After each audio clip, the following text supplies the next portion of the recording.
Barack Obama spent several hours last Friday in the family dining room of the White House, visiting his former vice president, Joe Biden.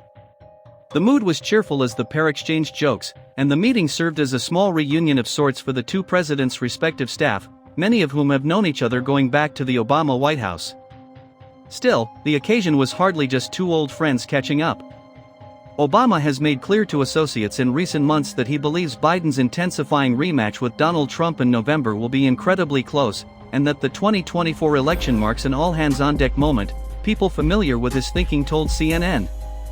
To that end, his return to 1600 Pennsylvania Avenue last week was largely a working visit.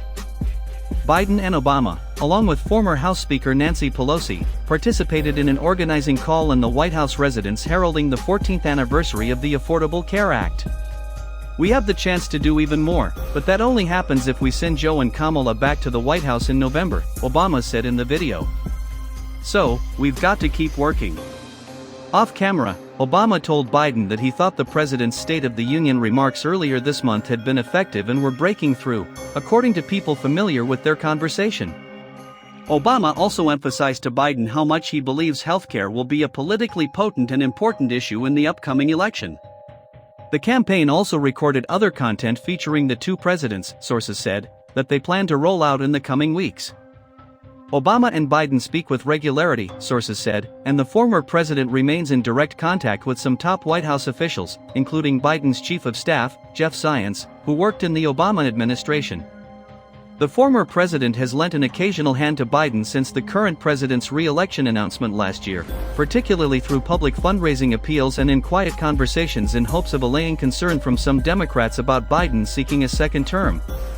His engagement with the Biden campaign is expected to intensify as the general election kicks into higher gear, and aides said he has already agreed to several campaign appearances before November as he works to help rebuild Biden's winning coalition from 2020.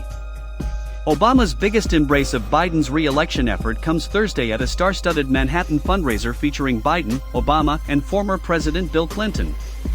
The three presidents will sit for a rare conversation, moderated by Stephen Colbert.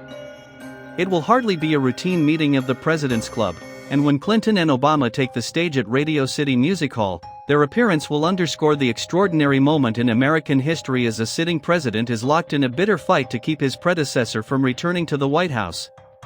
"No one can speak to disillusioned Democrats better than President Obama," a senior strategist who has worked closely with Obama and Biden told CNN, speaking on condition of anonymity to be candid about the campaign.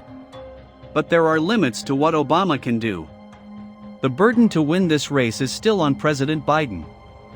Attending the sold-out, high-dollar event Thursday night will be numerous celebrities and artists like Queen Latifah, Lizzo, Cynthia Erivo, Mindy Kaling, Ben Platt and Lea Michele, according to the campaign.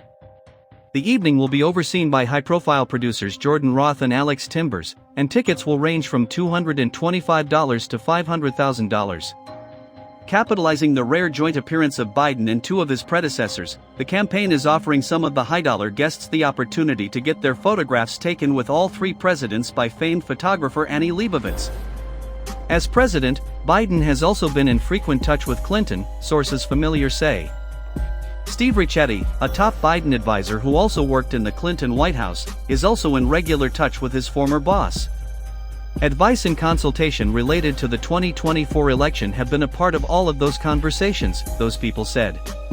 Obama's appeal and popularity as one of the best-known national Democrats has been undeniable. The campaign's grassroots fundraising efforts featuring the former president have raised over $15 million so far this cycle, with a Meet the Presidents contest featuring Biden and Obama alone hauling in some $3 million, according to the campaign. For the next 7 months, a specific area of focus for Obama will be making fundraising appeals and helping to motivate young Americans, particularly Black and Latino voters, who are seen by campaign advisors as a weak spot for Biden's candidacy.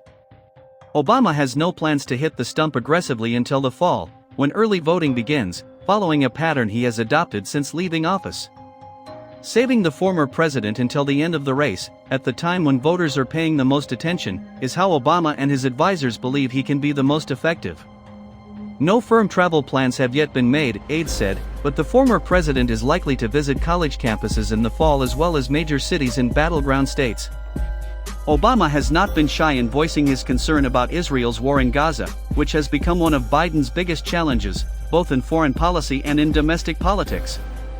That, along with reproductive rights, will be the chief focus of Obama's pitch to voters.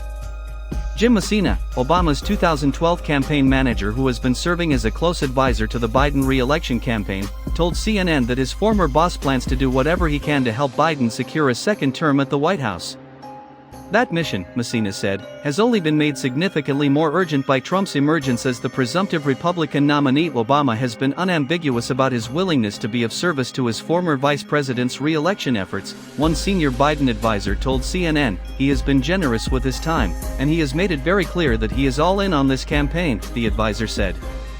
This story has been updated with additional reporting.